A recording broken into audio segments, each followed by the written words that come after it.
राम धनुष टूटने की सत्य घटना। बात 1880 के अक्टूबर-नवंबर की है।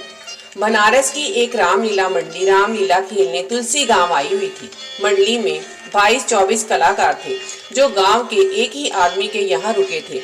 वहीं सब कलाकार रिहर्सल करते और खाना खाते थे।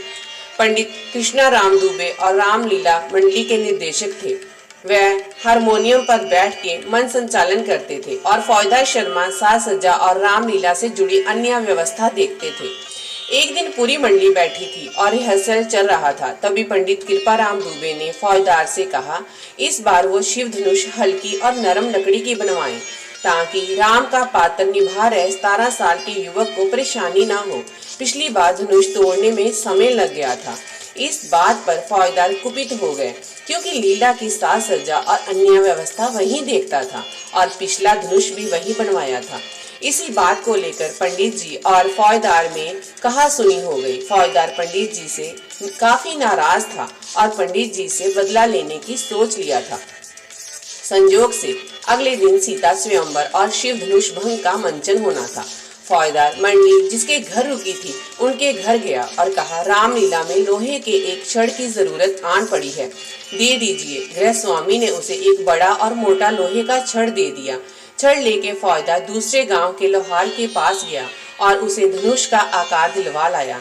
रास्ते में उसने धनुष पर कपड़ा लपेटकर और रंगीन कागज से सजा के गांव के एक और आदमी के घर में रखाया।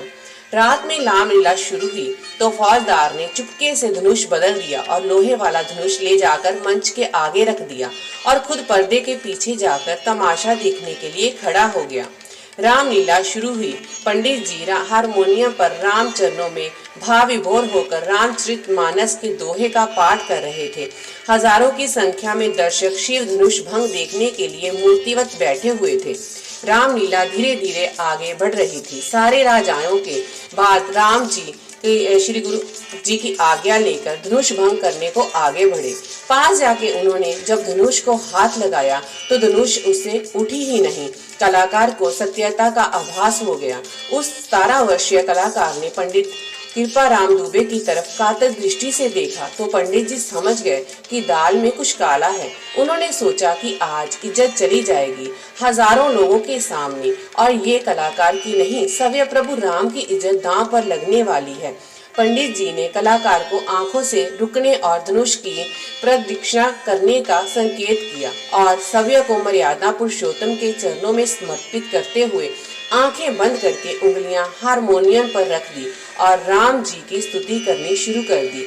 जिन लोगों ने ये रामलीला अपनी आंखों से देखी थी, बाद में उन्होंने बताया कि इस इशारे के बाद जैसे ही पंडित जी ने आंखें बंद करके हारमोनियम पर हाथ रखा, हारमोनियम से उसी पल दिव्य सुर निकलने लगे। वैसा वादन करते हुए किसी ने पंडित जी को कभी देखा ही नहीं था। सारे दर्शक मूर्तिवत हो गए। नगाड़े से निकलने वाली परंपरागत आवाज भीषण धुंधई में बदल गई। प्रोटोमैक्स की धीमी रोशनी बढ़ने लगी और पूरा पंडाल अद्भुत आकाशीय प्रकाश से रह रह के प्रकाशमान हो रहा था। दर्शकों के कुछ समझ में नहीं आ रहा था कि क्या हो रहा है और क्यों हो रहा है।